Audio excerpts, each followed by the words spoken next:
A zda v každej rodine či domácnosti sa už dnes nájde človek, ktorý sa sťažuje na bolesti chrbta.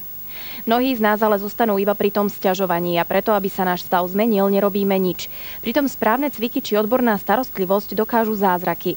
Okrem lekára či maséra vedia ľuďom, ktorí majú takéto problémy, pomôcť aj liečitelia.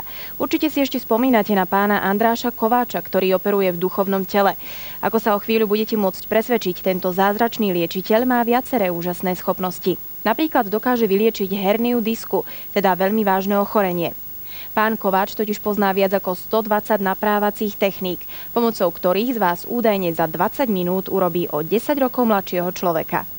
Ochorenie chrbtice zrejme patrí medzi civilizačné ochorenie. Pomaly nebude človek na zemi, ktorého by nebolela chrbtica.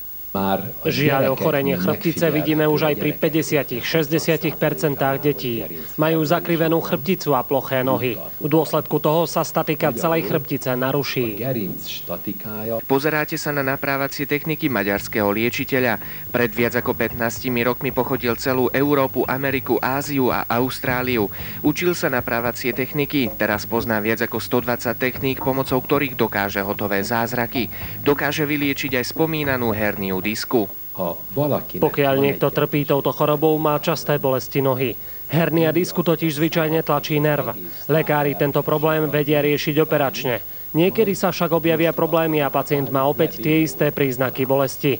Ďalší problém je ten, že lekári riešia vždy iba problematické miesto. Nikdy nevyrovnávajú a nenaprávajú chrbticu a tak sa hernia disku môže objaviť na ďalších miestach, čo vedie k ďalším operáciám. Takto vyzerá operácia, aj keď je pacient už na druhý deň po operácii schopný zísť z postele. Po niekoľkých mesiacoch sa príznaky choroby môžu vrátiť. Maďarský liečiteľ však pozná naprávaciu techniku, za pomoci ktorej je možné túto chorobu úplne odstrániť. Samozrejme bez operácie. Pred 15 rokmi ma navštívil jeden gynekológ, profesor na Univerzite medicíny, doktor László Vojcek z Debrecína. Mal herniu disku pri krčných a tiež driekových stavcoch. Prosil ma, aby som mu pomohol. Spočiatku som sa do toho nechcel pustiť. Pri nesprávnej manipulácii totiž pacient môže ochrnúť. Profesor mal však na zreteli jednu vec.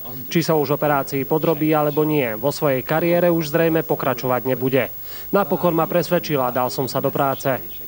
Tento pán o 2 dní mal ísť na operáciu hernie disku. Okrem toho má aj ďalšie problémy. Takmer každý pohyb mu spôsobuje silné bolesti v oblasti chrbta.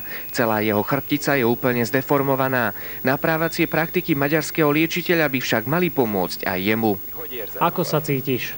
Tak momentálne veľmi dobre. Neuveriteľné? Niečo v tom určite bude. Najprv si musím prehliadnúť pacienta.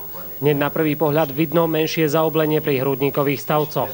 Celá chrbtica je zdeformovaná, čo má za následok aj to, že na oko je jedna noha kratšia ako druhá. Celá krížová kosť je skrivená a tak je skrivená aj chrbtica spolu s ňou. Aby sme odstránili bolesti na jednom mieste, musíme napraviť celú chrbticu. Narovnaním celej chrbtice odstránime aj tie najmenšie bolestivé oblasti. Technika maďarského liečiteľa pomohla aj tomuto pánovi. Utrpel vážnu autonehodu a roky nedokázal hýbať hlavou tak, aby ho neboleli krčné stavce a rameno. Po 20 minútach sa však s bolestiami rozlúčil.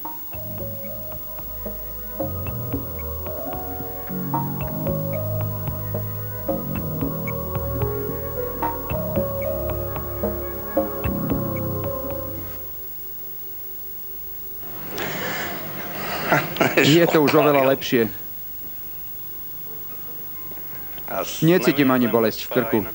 Zázračný liečiteľ podobným spôsobom dokáže odstrániť aj ploché nohy a hovorí, že kým si ľudia neuvedomia, že tak, ako sa treba starať o auto či iný stroj, tak sa treba starať aj o ľudské telo. Každoročná návšteva chiropraktika by preto mala byť samozrejmá. Medicína je dnes našťastie tak ďaleko, že lekári dokážu pomáhať ľuďom, ktorí majú problémy so srdcom. To samozrejme nie je nová informácia. Predstavte si ale, že pacient môže absolvovať operáciu či dokonca transplantáciu srdca bez skalpela či kvapky krvi. Po 15 minútach sa prebudí úplne zdravý, pričom jeho hrudník lekári vôbec neotvorili.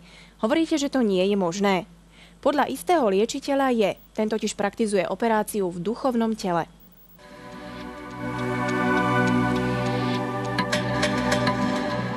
Toto je Budapešť, mesto, v ktorom býva Andráš Kováč, svetoznámy maďarský liečiteľ. Stal sa známym hlavne svojimi liečiteľskými schopnosťami. Tvrdí, že dokáže previesť operáciu v duchovnom tele. Každý z nás má v hlave holografickú mapu vlastného tela. Určitými cvikmi a hlavne meditáciou je možné túto mapu upraviť. Ak napríklad vyliečime niektorú časť nášho tela vo 4. dimenzii, po niekoľkých dňoch sa liečba premietne na naše súčasné telo. Takýmto spôsobom liečby dokážeme ozajstné zázraky. Na prvé počutie to znie pre každého z nás veľmi čudne, až neuveriteľne. Teraz bude náš pacient na pokraji bdenia, ale bude schopný s nami komunikovať. A práve vtedy sa pokúsime príslušný orgán vymeniť. Takto vyzerá samotný priebeh operácie, skalpel a rôzne iné medicínske nástroje, ale iba na duchovnej báze. Pacientka je teraz v hypnóze a liečiteľ jej hovorí, čo všetko si má predstaviť. Vraj takto je možné vymeniť niektoré dôležité orgány, dokonca aj srdce. V duchu beriem do rúk skalpel, v duchu ti otváram hruď a vyberám tvoje srdce, ktoré venujem pre svätých. A pre teba prosíme úplne nové zdravé srdce. Vraj ten, kto to neprežije na vlastnej koži, neverí. Maďarský liečiteľ takto zjednodušene vysvetľuje svoju liečiteľskú schopnosť. Tieň každého z nás je dvojdimenzionálny obraz nášho tela. Ak pohnem rukou, ktorá je v 3. dimenzii, automaticky sa prispôsobí aj tieň, čiže náš dvojdimenzionálny obraz. Štvordimenziálny obraz vlastného tela má podľa Kováča každý z nás. Rôznymi meditáciami ho môžeme vidieť, upraviť alebo uzdraviť orgány. On sám sa to naučil od staršieho pána, ktorého vyhľadal vtedy, keď mu lekári už nevedeli pomôcť. Mal nádor na pľúca, ktorý vraj zmizol po niekoľkých týždňoch. Lekári mi povedali, že v lepšom prípade budem žiť ešte také 2 mesiace. S liečiteľom sme vo 4. dimenzii problém napravili a tomu je už asi takých 20 rokov. Odvtedy som zdravý. Som rád, že som sa túto metódu naučil a môžem liečiť ďalších ľudí. Maďarský liečiteľ hovorí, že základom celého je viera v Boha. Ja sa v noci tak rozprávam so svätými ako teraz s tebou. Iba ten môže byť skutočný táltoš, koho naši svätí budú rešpektovať a zhovárať sa s ním a učiť ho.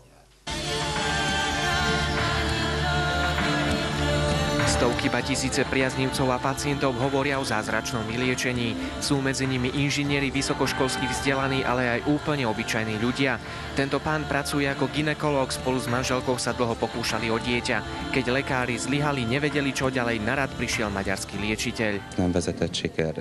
Spolu s kolegami sme sa snažili skutočne o všetko, ale žiaľ, žiadne lieky nepomáhali. Po návšteve pána Kováča sa však zdravotný problém mojej manželky rapidne zlepšil, až sa napokon úplne vyliečila. Odtedy chodí na prednášky liečiteľa a nadobudnuté poznatky uplatňuje aj vo svojej lekárskej praxi. Zúčastňuje sa aj na rôznych seansách a pútiach po Maďarsku. Najzaujímavejšia je jazda tá, keď sú obyčajní ľudia schopní prejsť po pahrebe ohňa. Rozčarovaní ľudia dlho hovoria o svojich zážitkoch. Na niektorých ceremóniách sa vraj objavujú takéto farebné škvrny na nebi. Sú to vraj naši svätí, ktorí prišli pomôcť a uzdraviť ľudí. Duchovia svätých, duchovia mŕtvych a všetkých tých, ktorí ešte stále žijú, ale nemôžu byť medzi nami. Prosím, príďte medzi nás. Medzi priaznivcami tohto netradičného liečiteľa sú aj Slováci. Do Pešti všetkých pritiahlo spoločné vážny zdravotný problém.